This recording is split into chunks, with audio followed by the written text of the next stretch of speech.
Safe Places is a very unique place. There's nothing even remotely close to what Safe Places provides in this community at all.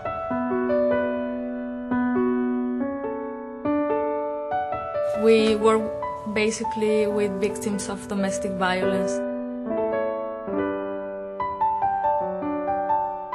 All sorts of victims, and babies to adults.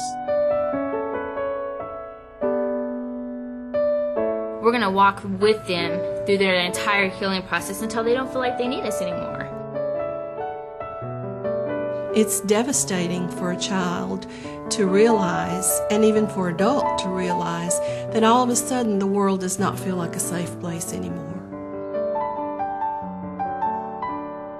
We become people that help them find ways to make their lives better, find ways to change whatever violence is in their lives to a way to feel safe, a way to feel that the world is not a dangerous place to be. And this is me feeling heard.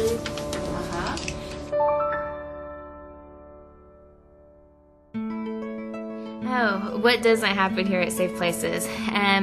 A lot of what we do is we work with victims of violence, but we've taken that even to a greater level than just working one-on-one with them.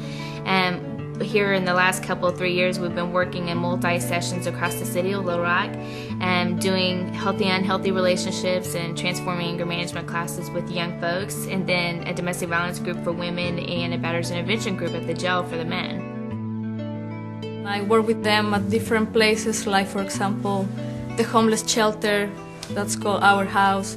Sometimes I also go to after-school programs like Promised Land. But really, the idea is to try to find them where they are, make their world safe to them. Now, if we can do that and accomplish that, that's a pretty powerful thing, especially with kids that we're dealing with in all of these areas in Little Rock. So, it is extremely rewarding, and you see children's lives change. You see families that come together. You see a little girl who has been sexually abused since she was very young. You see her become an adolescent that learns how to overcome what has happened to her, and it's enormously rewarding. That's what kind of like what I'm trying to see that. To show and to be that hope of that person that, you know, maybe the windows are closed right now, maybe you don't think about the horizon, but let's clean the glass, let's open the window, let's breathe it outside and see that there's more than just what you're facing right now. Safe Places is a place that tries to make them feel safe inside of themselves, so that wherever they go, whatever they're facing in their own lives, they take a piece of Safe Places with them. KARK4 News at 6 continues. The director of Safe Places will soon head to Baltimore to receive a national honor for her services in domestic violence prevention. Being the victim of a violent crime is horrific enough, but imagine feeling as if you could not call the police to report the crime.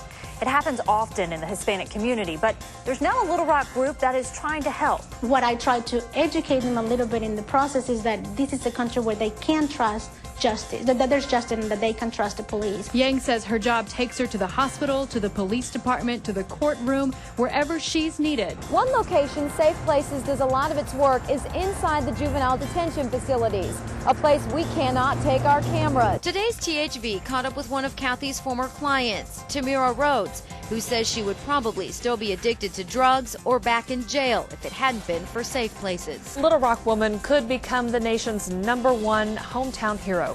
Her name is Kathy Finley, and she runs a nonprofit called Safe Places. It's an organization that helps thousands of abuse and rape victims turn their lives around.